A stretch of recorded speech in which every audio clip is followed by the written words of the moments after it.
নমস্কাৰ ছাত্ৰ ছাত্ৰীসকল আজি আমি চতুৰ্থ শ্ৰেণীৰ গণিত বিষয়ৰ প্ৰথম পাঠ আকৃতি আৰু নক্সাৰ ওপৰত আলোচনা কৰিম আৰু এই আলোচনাত প্ৰয়াস কৰিম যাতে আকৃতি আৰু নক্সাৰ ওপৰত তোমালোকৰ স্পষ্ট ধাৰণা গঢ় লৈ উঠে মৰমৰ ছাত্ৰ ছাত্ৰীসকল আমি আটাইয়ে জানো যে সকলো বস্তুৰে কিছুমান আকাৰ বা আকৃতি থাকে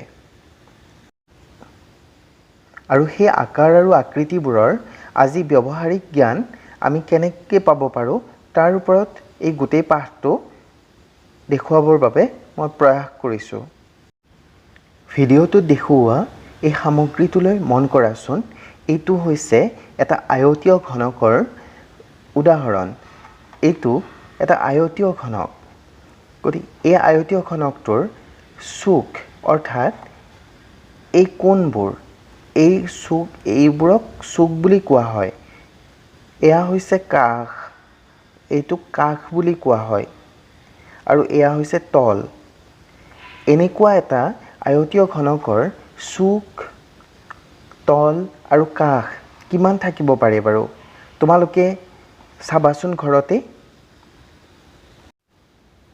তোমালোকৰ ঘৰত বাল্বৰ এনেকুৱা পেকেট নিশ্চিতভাৱে আছে বা এনেকুৱা পেকেট নাথাকিলেও তোমালোকে মেছো ব্যৱহাৰ কৰি চাব পাৰা এই মেছৰ বাকচটো এটা আয়তীয় ঘনকৰ উদাহৰণ গতিকে আহাচোন আমি চাওঁ এনেকুৱা আয়তীয় ঘনকৰ চুক কাষ আৰু তল কিমান আছে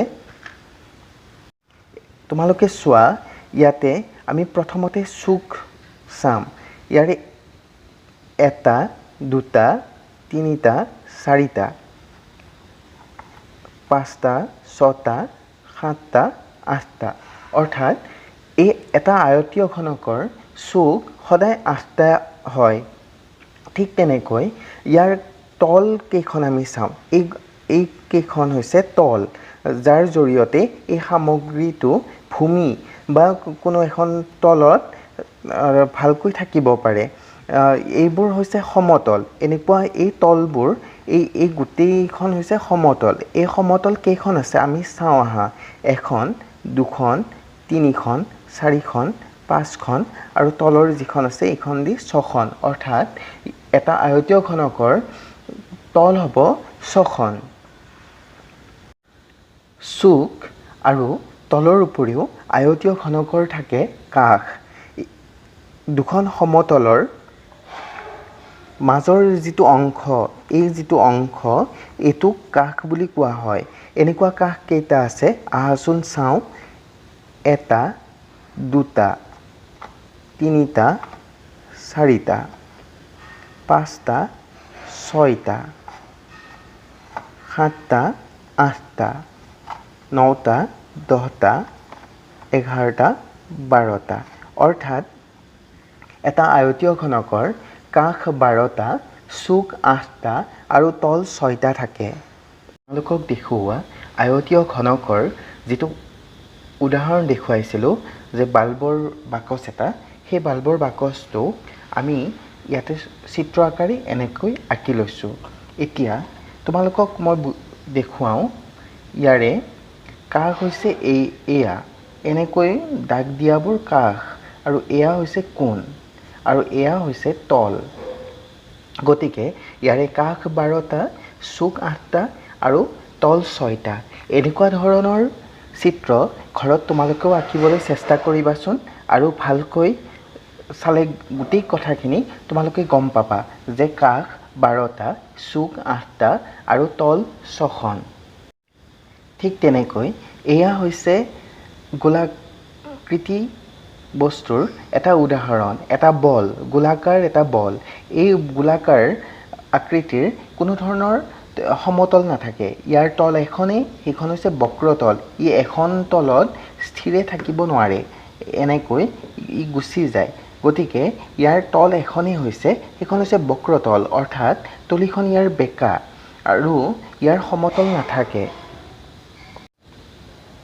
তোমালোকৰ ঘৰত নিশ্চিতভাৱে বল আছে গতিকে সেই বলটো যদি ভালকৈ প্ৰত্যক্ষ কৰা বা চোৱা তেতিয়াহ'লে দেখিবা এই গোলাকৃতি বস্তুৰ কোনো ধৰণৰ চুক বা কোণ বা আৰু কাষ নাথাকে তাৰ এটাই মাত্ৰ তল থাকে আৰু সেইখন হৈছে বক্ৰতল।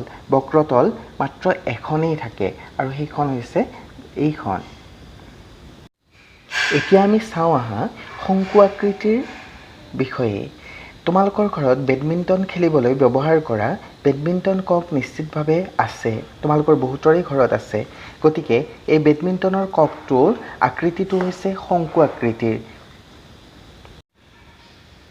এয়া চোৱা, চিত্ৰত এটা শংকু আকৃতি আঁকি দেখুওৱা হৈছে আৰু এই শংকুৰ তল দুখন থাকে, এখন হৈছে সমতল আৰু এখন হৈছে বক্ৰতল। ইয়াৰ এটা কাষ আৰু এটা চুক থাকে। চিত্ৰটো তোমালোকে ভালকৈ চালেই গম পাবা। অলপ আগতে দেখুওৱা চিত্ৰটোৰ সৈতে এই ককটোৰ সামঞ্জস্য আছেনে নাই, সাদৃশ্য আছেনে নাই তোমালোকে এবাৰ চাবাচোন। ইয়াৰ এইখন হৈছে বক্ৰতল আৰু এইখন হৈছে সমতল। গতিকে তোমালোকে ভালকৈ নিৰীক্ষণ কৰিবা, তেতিয়া গোটেই কথাখিনি বুজি পাবা। এইটো হৈছে এটা চুঙা আৰু ইয়াৰ দুমূৰ খোলা। কিছুমান চুঙাৰ এমূৰ বন্ধ থাকে, অৰ্থাৎ এমূৰ খোলা থাকে।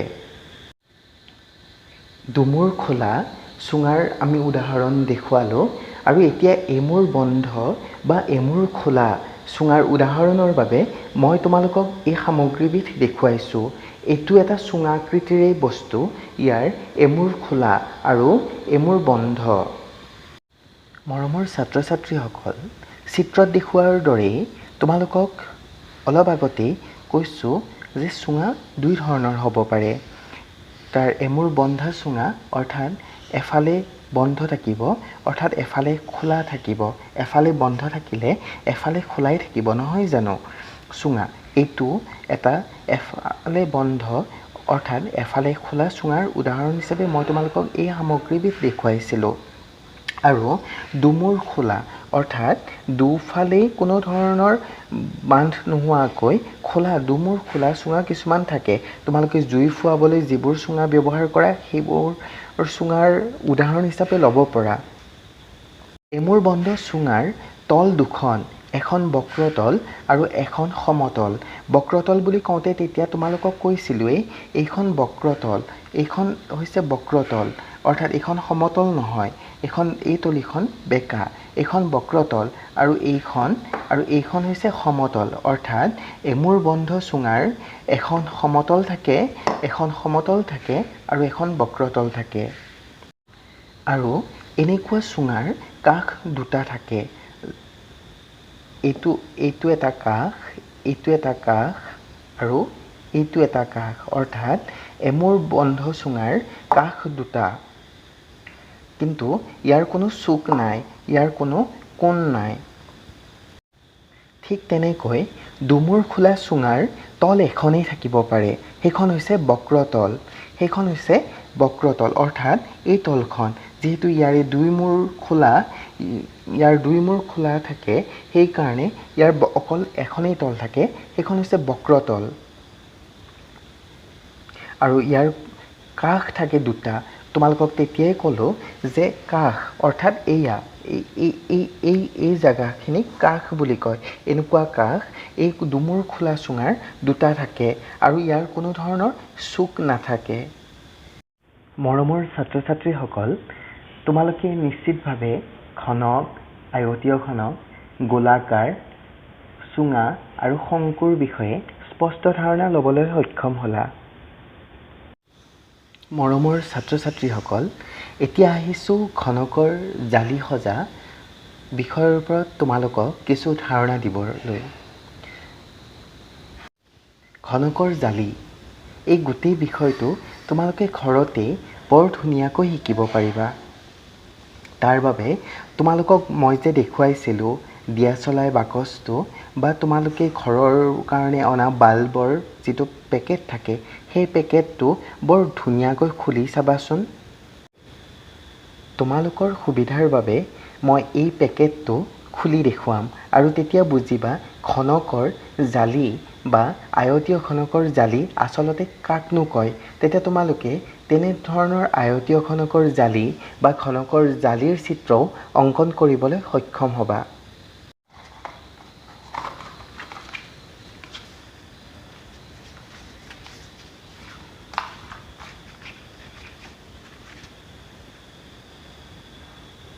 মই যে এই পেকেটটো খুলিলোঁ, এইটো হৈছে এটা আয়তীয় ঘনক আছিলে যেতিয়ালৈকে মই পেকেটটো খোলা নাছিলোঁ। এইটো এটা আয়তীয় ঘনকৰ উদাহৰণ হিচাপে মই ইয়াক ব্যৱহাৰ কৰিছিলোঁ। আৰু যেতিয়া মই এই পেকেটটো খুলি দিলোঁ, এখন জালিৰ সৃষ্টি হ'ল, এটা চিত্ৰ বা নক্সা এখনৰ সৃষ্টি হ'ল। আৰু এই নক্সাকেই জালি বুলি কোৱা হয়। গতিকে এই জালিখন যেতিয়া আমি ব্যৱহাৰ কৰিম, যেতিয়া আমি ভালকৈ সুচাৰুৰূপে ইয়াক আকৌ আমি এনেকৈ লগাই দিম এই জালিখন, তেতিয়া পুনৰ এটা আয়তীয় ঘনকৰ সৃষ্টি হ'ব। ঠিক তেনেকৈ যেতিয়া আমি এই জালিখন আকৌ বৰ ধুনীয়াকৈ সুচাৰুৰূপে এনেকৈ গাঁঠি দিম, তেতিয়া পুনৰ এটা আয়তীয় ঘনকৰ সৃষ্টি হ'ব। যিখন জালি বা নক্সাৰ সৃষ্টি হ'ল, সেই নক্সাখনৰ কাষে কাষে আমি যদি এনেকৈ আঁকি লওঁ, তেতিয়াহ'লে আমি ঠিক এনেকুৱা এটা চিত্ৰ পাবৰ কাৰণে সক্ষম হ'ম। আৰু এই চিত্ৰকেই নক্সা বুলি কোৱা হয়। তোমালোকেও এনেকৈ আয়তীয় ঘনকৰ বিভিন্ন ধৰণৰ বাকচ বা মেচ আদি এনেকৈ জালিৰ সৃষ্টি কৰিব চেষ্টা কৰিবাচোন। আৰু ধুনীয়াকৈ কাষটো আঁকি, মই যেনেকৈ তোমালোকক অকণমান আগতে আঁকি দেখুৱালোঁ, এনেদৰে আঁকি তোমালোকে নক্সাৰ সৃষ্টি কৰিব চেষ্টা কৰিবা। চিত্ৰত ঘনকৰ জালিৰ কিছুমান উদাহৰণ হিচাপে ইয়াতে দেখুওৱা হৈছে।